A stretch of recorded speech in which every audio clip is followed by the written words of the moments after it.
الحمد للہ رب العالمین، الصلاۃ والسلام علی رسولہ الکریم وعلی آلہ واصحابہ اجمعین الی یوم الدین، اما بعد۔ اعوذ باللہ السمیع العلیم من الشیطان الرجیم، بسم اللہ الرحمن الرحیم۔ یا ایھا الذین آمنوا کتب علیکم الصیام کما کتب علی الذین من قبلکم لعلکم تتقون۔ صدق اللہ العظیم۔ محترم خواتین و حضرات، بعد نماز وتر درس کے سلسلے میں اس وقت ہم رمضان اور روزے کے متعلق قرآن و سنت کی روشنی میں اس کے مسائل اور فضائل سن رہے ہیں۔ یہ بات ہمیشہ ذہن میں رہنی چاہیے کہ یہ روزہ اللہ تعالیٰ کی بہت پسندیدہ عبادت ہے، اور اللہ نے اس میں ہمارے لیے دونوں طرح کے فائدے رکھے ہیں، یعنی جسمانی فائدہ بھی ہے اور روحانی فائدہ بھی ہے۔ یہ روزہ ہم کو کئی جسمانی بیماریوں سے نجات دلاتا ہے، بشرطے کہ ہم افطار میں احتیاط کا دامن تھام کر رکھیں، ورنہ بصورت دیگر جو 12، 12.5، 13، 13.5 گھنٹے تک جسم کے اندر روزے کی وجہ سے جو ایک خاص گرمی پیدا ہوتی ہے، اس کو جب ہم ایک دم سے ٹھنڈا کر دیتے ہیں، اور خصوصاً تلی ہوئی چیزوں کا جو استعمال ہوتا ہے، وہ ہمارے دن بھر کے روزے سے حاصل ہونے والے فائدے کو چند منٹوں کے اندر تباہ کر دیتا ہے۔ اس لیے، اور آج کل ہمارے افطار کے دسترخوان بہت وسیع ہو گئے ہوئے ہیں،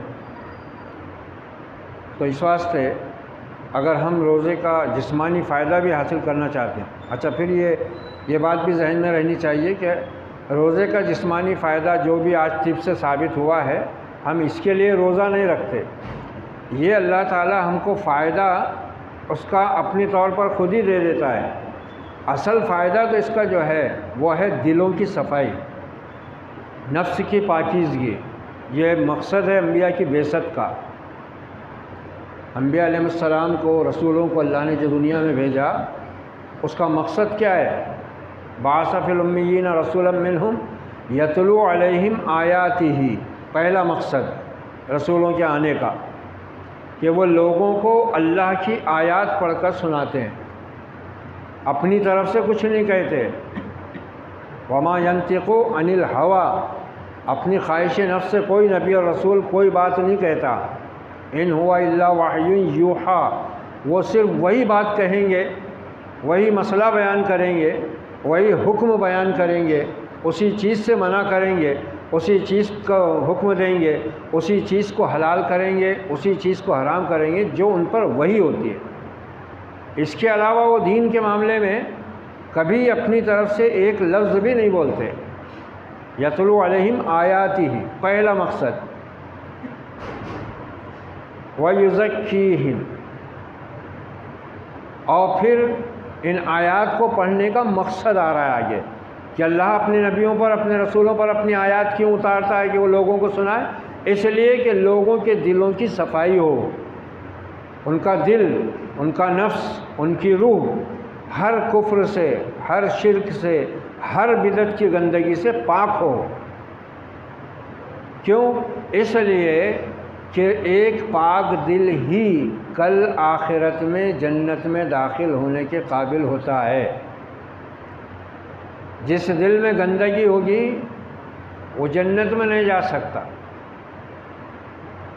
اور اللہ کی مہربانی ہم پر یہ ہے، ہاں اس میں ایک اور بات دھیان میں رہنی چاہیے کہ جو ایمان والے ہوں گے، توحید پر قائم ہوں گے، مگر اپنے دلوں کی انہوں نے گندگی دور نہیں کی ہوگی اللہ کے دین پر چل کر، تو ان کو جنت میں جانے سے پہلے پھر یہ دل پاک کرنے کے واسطے جہنم میں تپنا پڑے گا۔ ایمان والا اسی واسطے جہنم میں جائے گا۔ تو اللہ یہ چاہتا ہے کہ اس کے مومن بندے وہ نوبت نہ آنے دیں کہ ان کے دل کو پھر پاک کرنے کے لیے جہنم کی آگ میں تپانا پڑے۔ وہ اللہ کے دیے ہوئے دین اور نبی کے بتائے ہوئے طریقے پر یہاں چلیں گے تو یہ چیز ان کے دل کو یہیں صاف کر دے گی۔ نتیجہ یہ ہوگا کہ بغیر جہنم کے عذاب میں مبتلا ہوئے وہ سیدھے سیدھے اپنے رب کی مہربانی سے جنتوں میں داخل ہو جائیں گے۔ یہ اللہ چاہتا ہے،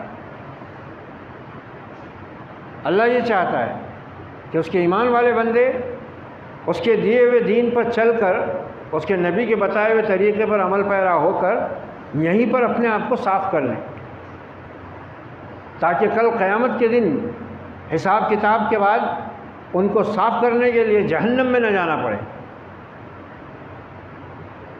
اسی کو قرآن نفس مطمئنہ کہتا ہے، اور اسی کو اللہ تعالیٰ کی طرف سے صدا آئے گی، یا ایتھا النفس المطمئنہ ارجعی الی ربک راضیۃ مرضیہ فادخلی فی عبادی وادخلی جنتی۔ اے اطمینان پانے والی روح، اے پاک ہونے والے نفس، چل اپنے رب کی طرف پلٹ، تو اس سے راضی، وہ تجھ سے راضی، شامل ہو جا اس کے نیک بندوں میں اور داخل ہو جا اس کی جنت میں۔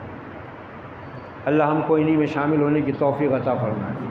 تو یہ روزہ جو ہے، یہ اصل اس کا جو مقصد ہے وہ روح کی، قلب کی صفائی ہے۔ اس میں ساتھ ساتھ ہم کو اللہ دنیا کا فائدہ بھی یہ دیتا ہے کہ ہمارے جسم کو یہ روزہ بہت سی بیماریوں سے نجات دلا دیتا ہے۔ یہ تیسرا مقصد جو رسولوں کے بھیجے جانے کا ہے، یزکیہم ویعلمہم الکتاب۔ نہ صرف یہ کہ رسول اللہ کی آیتیں پڑھ کر سناتا ہے، بلکہ وہ لوگوں کو اللہ کی کتاب کی تعلیم دیتا ہے، ان کو سکھاتا ہے، تاکہ اس کے جانے کے بعد لوگ ہدایت سے محروم نہ رہ جائیں، کیونکہ وہ چلا جائے گا تو اس پر وحی کا سلسلہ بند ہو جائے گا، تو اب پھر ہدایت کہاں سے ملے گی انسانوں؟ تو پھر رسول جو کتاب اس پر اتری ہے اس کی تعلیم دیتا ہے۔ اس سے ایک مسئلہ یہ بھی ثابت ہوا کہ ہر مسلمان کو کتاب کی تعلیم حاصل کرنا ضروری ہے، اس کے بغیر وہ نہ ہدایت کو جان پائے گا نہ ہدایت پر چل پائے گا۔ وَيُعَلِّمُهُمُ الْكِتَابَ وَالْحِكْمَةَ۔ امام شافعی رحمۃ اللہ علیہ اس آیت کی تفسیر میں فرماتے ہیں کہ یہاں حکمت سے مراد ہے حدیث۔ امام شافعی اس آیت کے لفظ حکمت سے مراد حدیث لیتے ہیں، اور دوسرے لوگ اس سے مراد وہ ساری چیزیں لیتے ہیں جو دین کو سیکھنے، سکھانے، دین پر چلنے کے لیے آدمی کی عقل کے اعتبار سے ضروری ہوں، اور جس کے ذریعے سے ایک انسان کو بات صحیح طریقے سے سمجھائی جا سکے، بہتر طریقے سے۔ جیسا کہ دوسری جگہ اللہ نے ارشاد فرمایا، ادعو الی سبیل ربک بالحکمۃ والموعظۃ الحسنہ۔ اپنے رب کی طرف بلاؤ لوگوں کو حکمت کے ساتھ اور بہترین نصیحت کے ساتھ۔ وَيُعَلِّمُهُمُ الْكِتَابَ وَالْحِکْمَةَ وَإِنْ كَانُوا مِنْ قَبْلُ لَفِي ضَلَالٍ مُبِينٍ۔ حالانکہ لوگ اللہ کے اس انتظام سے پہلے عقل رکھنے کے باوجود گمراہی میں مبتلا تھے، شرک میں مبتلا تھے۔ تو یہ روزہ بہت اہم عبادت ہے، یہ ہمارے دل کی وہ صفائی کر دیتا ہے جس کو اگر ہم نے صحیح طریقے سے اختیار کر لیا تو انشاءاللہ کل قیامت کے دن ہمیں صفائی کے لیے جہنم میں جانے کی ضرورت نہیں پیش آئے گی۔ اسی لیے اللہ نے کیا فرمایا کہ لعلکم تتقون۔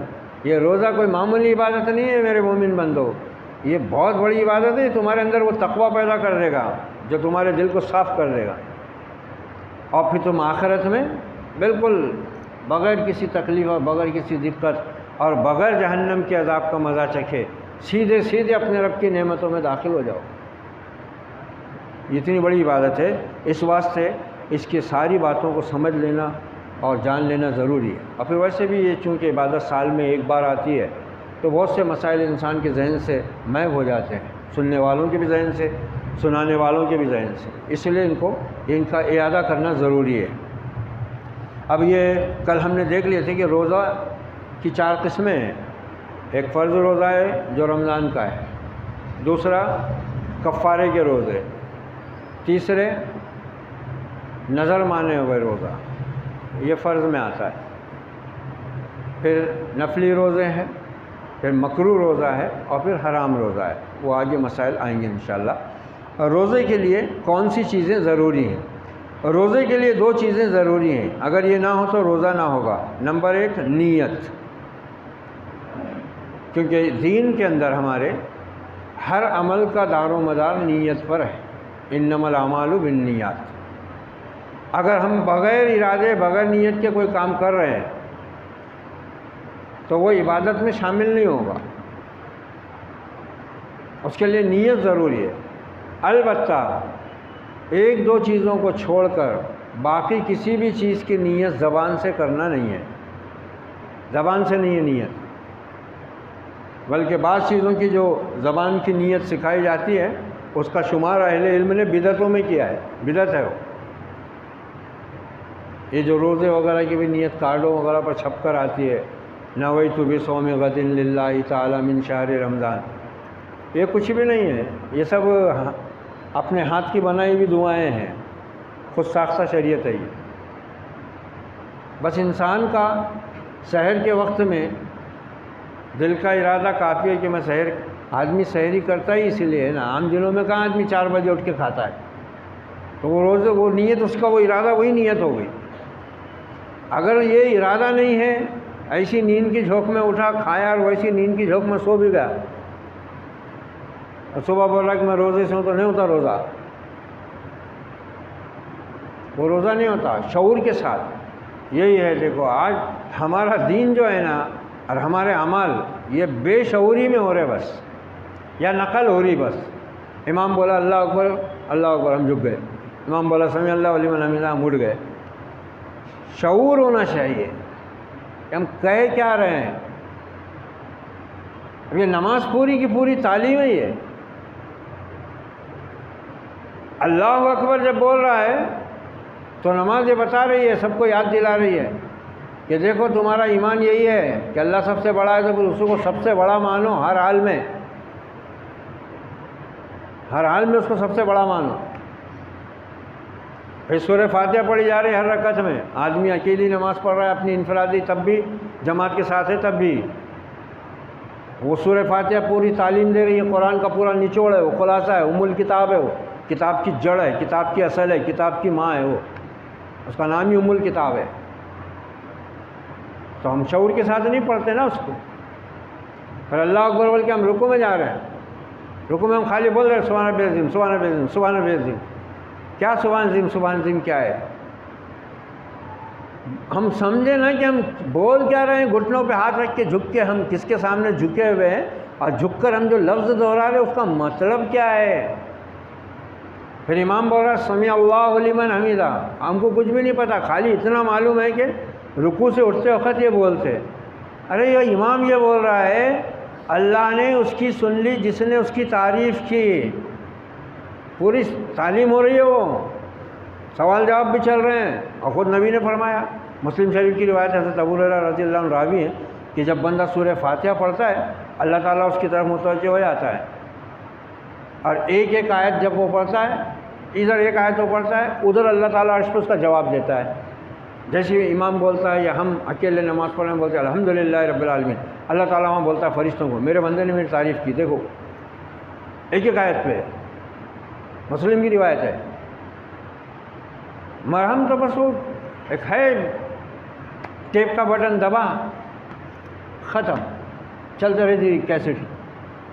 اللہ نے اس کی سن لی جس نے اس کی تعریف کی۔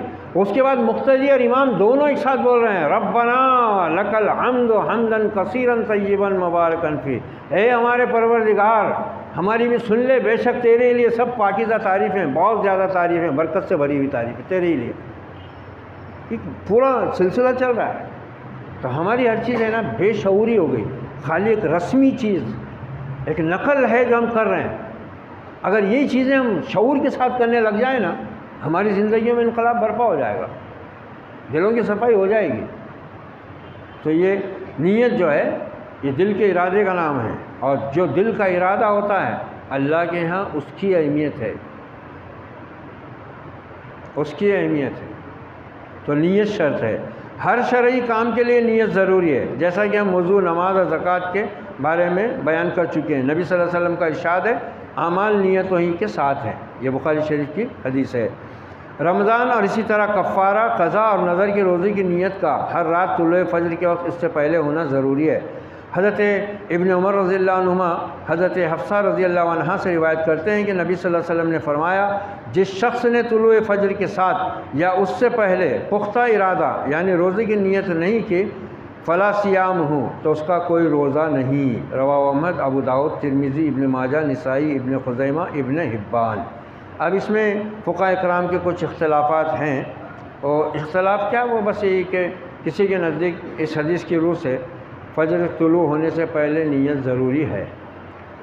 بعض اہل علم کہتے ہیں کہ نہیں، بندہ اگر کسی وجہ سے دل کا ارادہ نہ کر پائے، فجر طلوع ہو جائے، اشراق کا وقت بھی آ جائے، تو اس کو کم سے کم زوال آفتاب سے پہلے نیت کر لینا چاہیے اگر بھول جائے ہو۔ یعنی ایک سہولت نکالی گئی ہے شرعی طور سے، وہ اختلاف نہیں ہے، بس ایک اجتہاد ہے۔ طلوع فجر سے دوسری چیز جو روزے کے لیے ضروری ہے وہ کیا ہے؟ طلوع فجر سے غروب آفتاب تک کھانے پینے اور دوسرے مفطرات ان چیزوں کو بولتے جن سے روزہ ٹوٹ جاتا ہے۔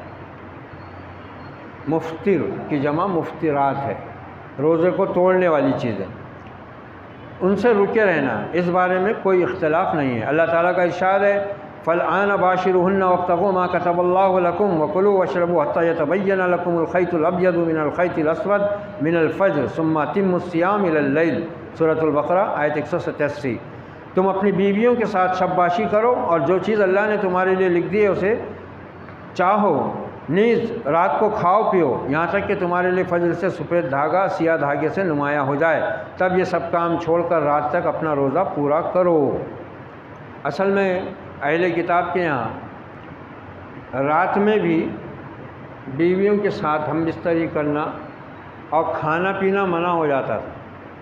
بس افطار کرنے کے وقت ہی جو کچھ کھا لینا پی لینا، کھا لو پی لو، اس کے بعد پھر رات بھر ویسے ہی رہنا ہے۔ اللہ نے اپنے آخری نبی کی امت کو یہ سہولت دے دی، افطار کرنے کے بعد سحر کا وقت ختم ہونے تک رات بھر انسان وہ سارے کام کر سکتا ہے جو روزے میں منع ہے، کوئی پابندی نہیں، کوئی پابندی نہیں ہے اس پر، یہ سہولت دی گئی اس امت کو۔ جبکہ بنی اسرائیل پر یہ سختی تھی، وہ افطار کرنے کے بعد اب رات میں بھی کچھ کھا پی نہیں سکتے تھے، مگر اللہ نے اس امت کو یہ سہولتیں عطا کی ہیں۔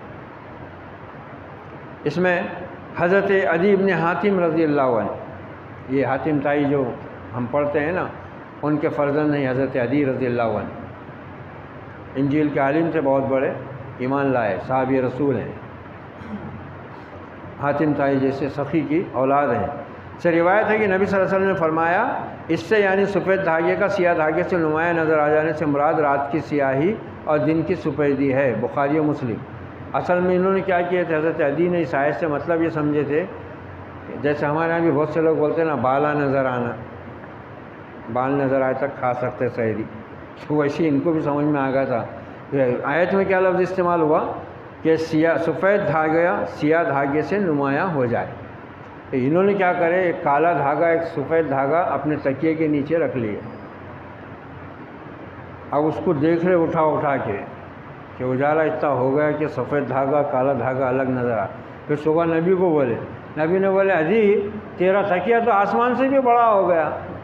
بولے اس کا مطلب یہ سفید دھاگے کالے دھاگے سے مطلب یہ دھاگا نہیں ہے، سفید دھاگے سے مراد ہے دن اور کالے دھاگے سے مراد ہے رات۔ یہ ایک ادب ہے، قرآن مجید ادب کی بھی ایک اعلیٰ ادب کا شاہکار ہے، وہ معجزاتی کتاب ہے، ہدایت کی تو ہے، علم و حکمت سے تو بھری ہوئی ہے، ادب کا بھی شے پا رہا ہے وہ، تو یہ ادبی انداز ہے، اسلوب ہے۔ رمضان کا روزہ کن پر فرض ہے؟ اس پر اجماع ہے کہ رمضان کا روزہ ہر عاقل بالغ تندرست مقیم مرد عورت مسلمان پر فرض ہے۔ اللہ تعالیٰ کا ارشاد ہے فمن شہد منکم الشہر فلیصم، مسلمانوں میں سے جو بھی اس مہینے کو پائے اس کو روزہ رکھنا ضرور ہے۔ اب وہ لوگ جن پر روزہ فرض نہیں ہے، نابالغ بچہ، وہ چاہے لڑکا ہو یا لڑکی، نابالغ اس پہ روزہ فرض نہیں، لیکن اس کو اگر ہم 6-7 سال کی عمر کے بعد میں عادت ڈالیں روزہ رکھنے کی تو یہ تعلیم و تربیت کے لیے ضروری ہے۔ جیسے کہ نماز کے بارے میں بھی یہی حکم ہے کہ 7 سال کا ہو جائے بچہ تو اس کو نماز سکھاؤ، نماز کی رغبت دلاؤ، نماز کی تعلیم دو، اور 10 سال کا ہونے کے بعد اس پر نماز کے لیے سختی کرو۔ یہی معاملہ روزے کا ہے کہ بچوں کو، صحابہ کرام کے تو بہت کم عمر بچے روزہ رکھا کرتے تھے، مگر روزہ رکھی ایک کی بھی نہیں ہوتی. بہت چھوٹے بچے روزہ رکھتے تھے ان کی، مگر روزہ رکھی ایک کی بھی نہیں ہوتی. کیوں؟ تو نہ ان کی بلڈنگیں تھی بنی ہوئی، نہ ان کے بینک بیلنس تھے، نہ وہ جاگیردار تھے، نہ زمیندار لینڈ لارڈ تھے. اب یہ تو ان کے پاس پیسہ ہے تو کہاں لگائیں گے؟ اللہ کے راستے میں دینا ہوتا نہیں، اور اس میں ہی خرچ کرتے ہو. روزہ رکھی میں، رسموں میں، رسم کر رہے ہیں بڑے بڑے رسم، مکان لاکھوں روپے کے مکان، بلا ضرورت ان پر ڈیکوریشن کا خرچہ لاکھوں کا. یہاں نہیں، یہ دکھاوے کے کام ہونا. روزہ رکھی، اسلام کا، شریعت کا اس سے کوئی لینا دینا نہیں ہے. یہیں سے تو ہم بچے کو دین کی جگہ بے دینی اور ایمان کی جگہ کفر اور اطاعت کی جگہ نافرمانی کی تعلیم دے رہے ہیں. نفاق پیدا ہو رہا اس میں.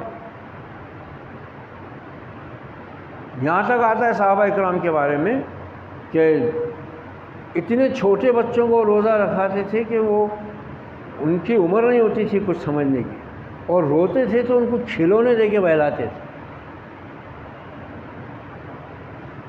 وہ عربوں کی طاقت و عربوں کا مزاج، اور پھر صحابہ اکرام. وہ ایک پاکستانی خاتون اپنا تجربہ اور واقعہ بیان کرتی ہیں حجاز مقدس کا، کہ ایک عرب عورت سے ان کی دوستی ہو گئی. وہ بیان کرتی ہیں کہ میرا ان کے گھر آنا جانا ہو گیا. میں نے دیکھا کہ ایک مرتبہ اس خاتون کی ڈلیوری ہوئی، بچہ پیدا ہوا. بچہ پیدا ہوا اور جب اس کو باہر لایا گیا تو میں نے دیکھا کہ وہ خاتون کہہ رہی ہے بچے کو وضو کراؤ. پیدا ہونے والا بچہ، اور خاتون اس سے کہہ رہی ہے نرس سے بچے کو وضو کراؤ. نرس نے بچے کو وضو کرائی. کہ بولے میں پریشان ہو گئی کہ بھئی ابھی بچہ پیدا ہوا اس کو وضو کا کیا واسطے.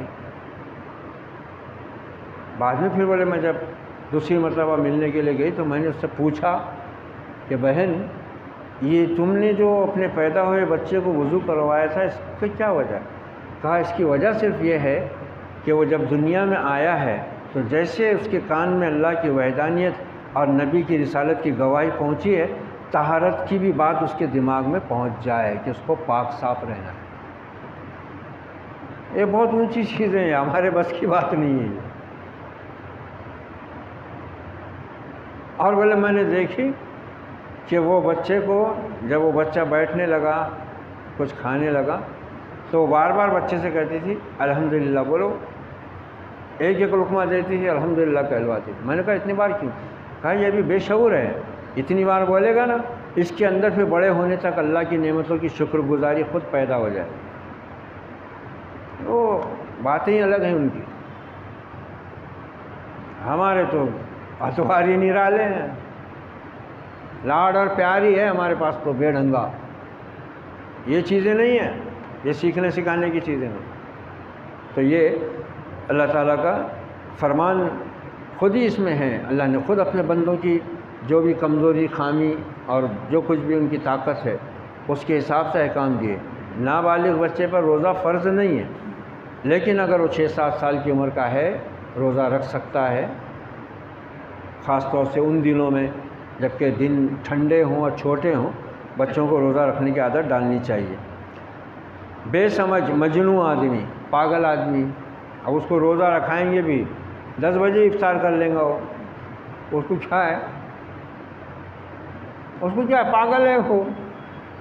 ارے کیا کر رہا؟ افطار کر رہا ہوں. بولے تو تم کیا کرتے اس کا؟ اللہ میاں بولا تم بھی ٹینشن لو مت، میں نے اس کے اوپر سے قلم اٹھا دیا ہے. فرشتوں اس کے اوپر فرشتے ہی نہیں ہیں، اس کا کچھ لکھنا لکھانا ہی نہیں. اس کا لکھیں گے بھی کیا؟ فرشتے رکھیں گے تو وہ تو فرشتے ہی نہیں ہیں، اس کا عمل نامہ ہی نہیں تیار ہو رہا. پاگل ہے وہ. تو جو نماز نہیں پڑھتا کیا ہوا؟ جو نماز نہیں پڑھتا کیا ہوا؟ پاگل. جو روزہ نہیں رکھ رہا، روزہ رکھنے کی طاقت کی وجہ سے کیا ہوا؟ پاگل. پاگلوں کی بھیڑ جمع ہے اس امت میں، پاگلوں کی بھیڑ جمع ہے. اب پاگل مگر کیسے ہے؟ پاگل بڑے ہوشیار ہیں. وہ ایک بیوی شوہر کو بول رہی تم مجھ سے کتنی محبت کرتے ہو؟ بولے بہت محبت کرتا ہوں، بہت پیار کرتا ہوں۔ تو بولے اگر میں مر جاؤں تو بولے میں پاگل ہو جاؤں گا۔ تو بولے دوسری شادی تو نہیں کرے گا؟ پاگل آدمی کا کیا بھروسہ ہو؟ یہ ہم ایسے پاگل ہیں، ہم ایسے پاگل ہیں ہم۔ اب محبت بہت کرتا، بولے تم مر گئی تو میں بھی پاگل ہو جاؤں گا۔ تو بولے دوسری شادی تو نہیں کریں گے؟ پاگل آدمی کا کیا، بولے کچھ بھی کر سکتا۔ یہ ایسے پاگل ہیں ہم۔ یہ اللہ تعالیٰ نے دیکھو اپنی شریعت اتنی مکمل اتاری اللہ نے، کہیں کوئی چیز چھوڑی نہیں ہم کو بہانہ بنانے کی، اس لیے حجت تمام ہو گئی۔ اب یہ کوئی یہ سوچنا ہی نہیں کہ ہم جاہل ہیں، ہم کو معلوم نہیں ہے، ختم۔ رسولا مبشرین و منذرین لئلا یکون للناس علی اللہ حجۃ بعد الرسل۔ رسولوں کے بھیجنے اور بشارت دینے والے، ڈرانے والے رسولوں کے بھیجے جانے کے بعد اللہ کی طرف سے لوگوں پر حجت پوری ہو گئی ہے۔ اب کل قیامت کے دن کوئی انسان اللہ کے سامنے یہ شکوہ نہیں کر سکتا کہ ہم کو تیری بات پہنچی نہیں، ہم کو تیری ہدایت کا راستہ معلوم نہیں تھا۔ تو اس غلط فہمی میں بھی شیطان نے ڈالا ہوا ہے آج مسلمانوں کو۔ ارے ہم تو جاہل ہیں، ہمارے کو تو آتا نہیں، ہم تو بخشے جائیں گے، علم والے ہی پکڑے جائیں گے، بولے ایسا بول بول کے جہالت میں رہ رہے ہیں۔ اور جہالت کہاں ہے؟ صرف دین کی حد تک۔ دنیا میں اتنے بڑے پاگل ہیں، اچھوں کو لے کے ڈوبے ہوئے۔ یہ ہے صورتحال۔ مریض کیسا؟ جس کو روزے کی وجہ سے بہت تکلیف ہو رہی ہے۔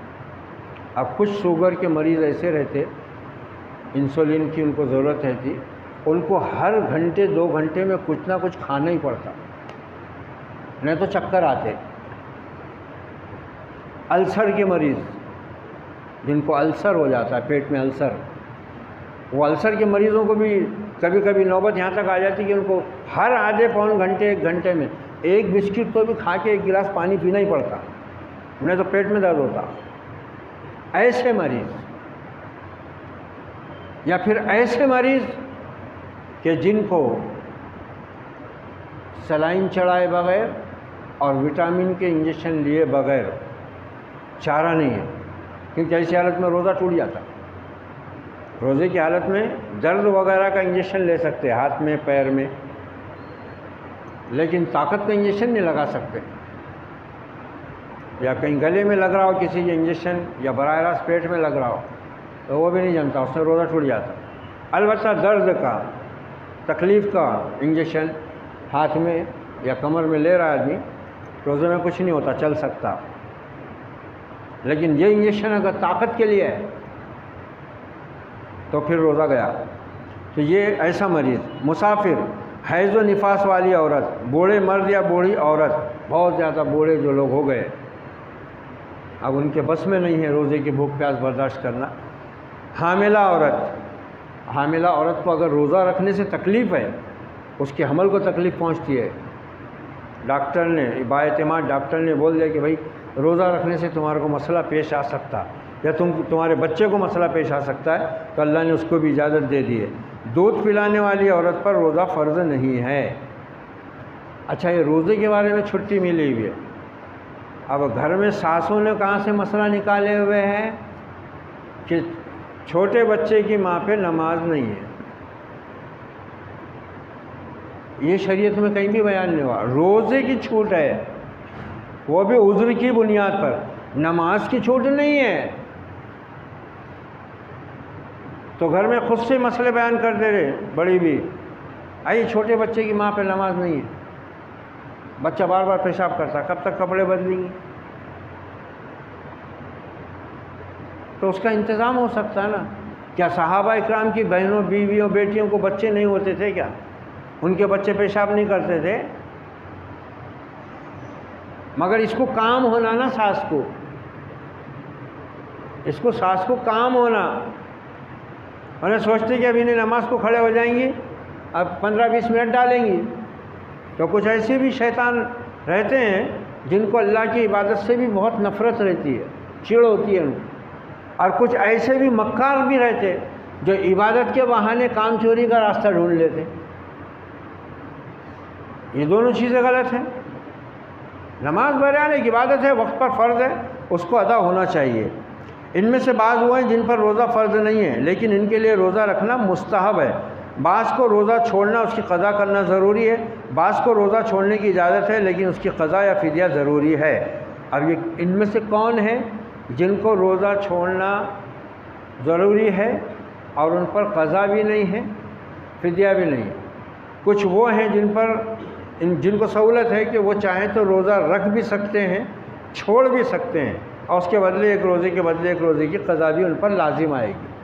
تو یہ تفصیل انشاءاللہ ہم کل دیکھیں گے۔ اللہ تعالیٰ سے دعا ہے اے رب ذوالجلال ہمیں اس عظیم عبادت کی ان عظیم حقیقتوں سے آشنا ہو کر اس کے ان تمام فوائد و برکات سے ہمیں مستفید فرما جو تو نے اس میں ہمیں دنیا اور آخرت کے لیے ہمارے لیے رکھے ہوئے ہیں۔